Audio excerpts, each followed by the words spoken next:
Today we're going to create a furry text effect by combining a real fur texture image with type. Then we'll use a clever Photoshop brush trick to eliminate the hard edges from the type to give it a fuzzy appearance with lots of tiny hairs. My example uses the fur of a tabby cat, but you can use the same process with any animal pattern, such as cheetahs, zebras and tigers for a cool safari themed type style. You'll need a close-up texture of the animal fur you're going to use, which can be sourced from a stock photos website. The one I'm using can be picked up for free from the link in the description area below the video. So open up Photoshop and create a new document. I'm using 2000 by 1500 pixels. Select the type tool and enter your chosen wording. Use a nice bold font so there's plenty of space for the fur texture to be applied. Make sure there's adequate spacing between the letters so that when the furry outline is applied, the word is still legible. Right click on the layer and select Convert to Smart Object. Head to Filter, Noise and Median and enter 20 pixels. This will round off the corners of your font to give it more of a cute appearance when they're turned into furry letters. Open up your fur texture into Photoshop. Use the shortcut Command and A or Control and A on Windows to select all, then Command and C to copy. Switch back to the main document and paste in the texture. Press Command and T to transform, then rotate and scale it to fit over the first letter. Hold the Alt key while clicking and dragging the texture to create a duplicate for the next two letters. Shift and click to select all the texture layers in the Layers panel, then press Command and E to merge them into one layer. Hold the Command key and click on the thumbnail of the text layer to load its selection, then click the Layer Mask button to trim it to the outline of the letters. The fur texture has been applied to the wording, but it doesn't look very realistic with those hard edges. Create a new document at 200 by 200 pixels. Zoom in, then set up the brush tool with the 5 pixel hard mechanical preset, or just max out the hardness slider with a 5 pixel brush tip.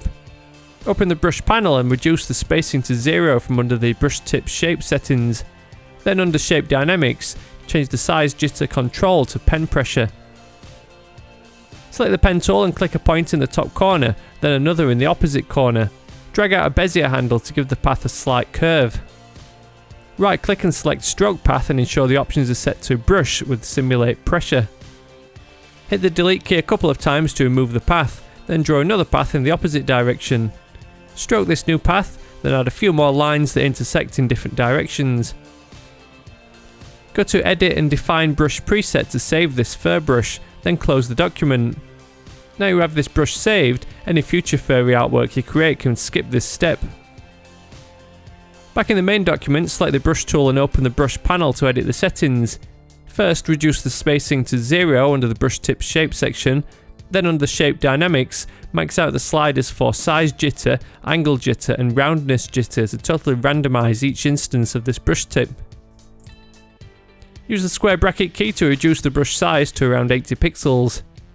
Command and click the thumbnail of the text layer to load its selection, then activate the marquee tool. Right click and select Make Work Path with a tolerance of 1 pixel. Switch over to the pen tool, then change the foreground colour to white. Right click and select Stroke Path. The brush will produce randomised hairs all around the letters to give the text a realistic furry appearance. Hit the delete key to remove the path to see the effect in full. There's a couple more effects we can apply to boost the realism a little more. Double click the fur texture layer to add a bevel and emboss layer style.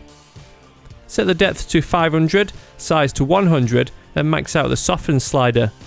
Under the shading options, set both the highlights and shadows to soft light at 80%. This will give the text a subtle 3-dimensional appearance. Add a drop shadow to give the text some depth. Use 20% opacity, 20 pixel distance at 90 degrees and 20 pixel size. Those fuzzy edges are the key part of this effect. Without them, the texture just doesn't look right clipped to the outline of the letters, but with the help of a special Photoshop brush, thousands of tiny hairs give the effect a realistic furry appearance. So hope you find this effect useful within your projects. If you enjoyed the tutorial or learnt anything new, a thumbs up on the video would be really appreciated. Be sure to subscribe to the Spoon Graphics YouTube channel to stick around for more video tutorials, and join my mailing list over on my website to receive my free bundle of design resources. Thank you very much for watching, and see you in the next one.